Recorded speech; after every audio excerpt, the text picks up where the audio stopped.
ഭക്ഷണത്തിൻ്റെ കാര്യത്തിൽ big boss ഹൗസിൽ എന്നും അടി തന്നെയാണ്. ഇന്നലെ ലാലേട്ടൻ എപ്പിസോഡിലേക്ക് വിത്ത് ലവ് എന്ന് എഴുതിക്കൊണ്ട് ഒരു കേക്ക് കൊടുത്തയച്ചിട്ടുണ്ടായിരുന്നു. സ്റ്റോർ റൂമിൽ പോയി ആ കേക്ക് എടുത്തു കൊണ്ടുവരാൻ പറഞ്ഞു. കേക്ക് കൊണ്ടുവച്ചത് മാത്രമേ അവിടെ കണ്ടിട്ടുണ്ടായിരുന്നുള്ളൂ. പിന്നെ അവിടെ അനുമോളുടെ ഭരണമായിരുന്നു. കേക്കിൻ്റെ മുകളിൽ വെച്ച ചോക്ലേറ്റ്സ് എല്ലാം ഓരോരുത്തരായി എടുക്കുവാൻ തുടങ്ങി. ആര്യനാണെങ്കിൽ കേക്ക് എടുത്തു വാരിക്കൊണ്ട് ഓടി. ഇതിനിടയിൽ ജിസേൽ ഒരു തവി കൊണ്ട് കേക്കെടുത്ത് കോരുകയുണ്ടായി. ഇതും കൂടിയായപ്പോൾ അനുമോളുടെ കയ്യിൽ നിന്ന് പോയി. അനുമോൾ അതിനും അവിടെ ഷൗട്ട് ചെയ്തു. എപ്പിസോഡിൽ അവരുടെ ഷൗട്ടിംഗ് നന്നായി കാണുന്നുണ്ടായിരുന്നു. ലാലേട്ടനും അത് നോക്കി നിൽക്കുകയുണ്ടായി. ജിസേലിന് വേണ്ടി ആര്യൻ സംസാരിക്കുകയുണ്ടായി. നീ എന്തിനാണ് എന്തെങ്കിലും അവൾ ചെയ്യുമ്പോഴേക്ക് ദേഷ്യം പിടിക്കാൻ നിൽക്കുന്നത്? അപ്പോഴും അനുമോൾ അവിടെ ന്യായീകരിച്ചു കൊണ്ടിരിക്കുകയായിരുന്നു. ആ സമയം ആദില പറഞ്ഞു, ജിസേൽ എന്തു ചെയ്താലും നിനക്ക് പ്രശ്നം തന്നെയാണ്. അത് ഇതുകൊണ്ട് മാത്രമല്ല, നിനക്ക് ജിസേലിനോട് വളരെ ദേഷ്യമുണ്ട്. നിങ്ങൾ രണ്ടുപേരും ഇരുന്ന് അതൊന്ന് സോർട്ട് ഔട്ട് ചെയ്യേണ്ട ഒരു കാര്യം തന്നെയാണ്. എന്നാൽ ആദിലയുടെ ഈ സംസാരം അനുമോൾക്ക് ഒട്ടും ഇഷ്ടമായില്ല. അങ്ങനെ ലാലേട്ടൻ ചോദിച്ചു, ഒരു കേക്ക് കൊണ്ടുവന്നപ്പോഴേക്കും അവിടെ വീണ്ടും അടിയുണ്ടായോ?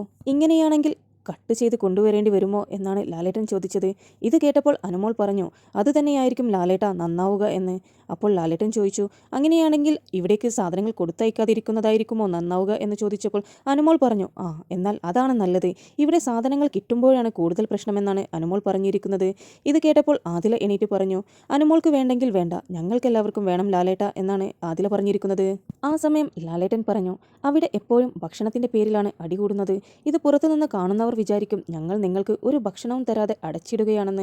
നിങ്ങൾ എന്തിനാണ് ഭക്ഷണത്തിനെല്ലാം അടികൂടുന്നത് എന്ന് ചോദിച്ചപ്പോൾ മറ്റുള്ള ഹൗസ്മേറ്റ്സ് പറഞ്ഞു, അനുമോൾ കയറിക്കഴിഞ്ഞാൽ അത് അടുക്കളയിലായാലും മറ്റുള്ള എവിടെയായാലും അവളുടെ ഭരണം മാത്രമാണെന്ന് പറഞ്ഞു.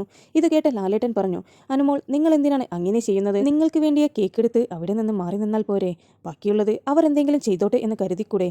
എന്തിനാണ് ഇതിനെല്ലാം പോയി ഒരു ഇഷ്യൂ ഉണ്ടാക്കുന്നതെന്ന് പറഞ്ഞപ്പോൾ അനുമോൾ ആകെ പ്ലിങ്ങായി ഇരിക്കുന്നത് പോലെയായിരുന്നു. ലാലേട്ടൻ അനുമോളോട് അനുമോൾക്ക് വേണ്ടി സാധനങ്ങൾ എടുത്ത് മറ്റുള്ളവർ എന്തു ചെയ്യുന്നു എന്നുള്ളത് നോക്കാതെ ഒരു ഭാഗത്ത് പോയി ഇരിക്കാൻ പറഞ്ഞത് അനുമോൾ ഒട്ടും പ്രതീക്ഷിച്ചു കാണില്ല. വീട്ടുകാരുടെ ഭക്ഷണം വന്നു കഴിഞ്ഞാലും ബിഗ് ബോസിന്റെ ഭക്ഷണം വന്നു കഴിഞ്ഞാലും ഇനി എവിടെ നിന്ന് ഭക്ഷണം വന്നു കഴിഞ്ഞാൽ BB ഹൗസിൽ അടി എന്നുള്ളത് ഒരു സ്ഥിരം തൊഴിലായി മാറിയിരിക്കുകയാണ്. പ്രത്യേകിച്ച് അതിന്റെ സറൗണ്ടിങ്സിൽ നമ്മളെ അനുമോൾ ഉണ്ടെങ്കിൽ അടി വരുന്ന വഴി നോക്കേ വേണ്ട. നിങ്ങൾക്ക് BBയുടെ പുതിയ അപ്ഡേറ്റ്സ് അറിയുവാൻ താല്പര്യമുണ്ടെങ്കിൽ എൻ്റെ ചാനൽ സബ്സ്ക്രൈബ് ചെയ്ത് സപ്പോർട്ട് ചെയ്യുക.